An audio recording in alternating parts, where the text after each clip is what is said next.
Facebook-ով ինչ-որ նյութի տակ գնում էր պատմական թեմաներով վեճ։ Հանկարծ մի աղջիկ մտավ ու այսպիսի մի մեկնաբանություն գրեց. Իսկ դուք ինչ եք ուզում, ես ունեցել եմ դասախոս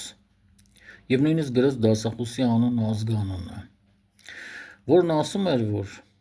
Մեսրոպ Մաշտոցը պարսիկներից է գողացել հայկական այբուբենը։ Եթե տվյալ մարդու անուն ազգանունը գրած չլիներ, դեռ ոչինչ։ Բայց բանն այն է, որ ում ազնուն ազգանունը որ գրել էր, անձամբ ճանաչում եմ, և այդ մարդը հնարավոր չի, որ նման բան ասեր։ Այսինքն, աղջիկը կամ հորինել էր տվյալ մարդուն վարկաբեկելու համար, կամ դասի ժամանակ զբաղված է եղել լրիվ այլ բաներով, և լրիվ այլ բան է հասկացել։ Սա ամենացավալի բանն է, որ մարդիկ երբեմն նյութը լսում են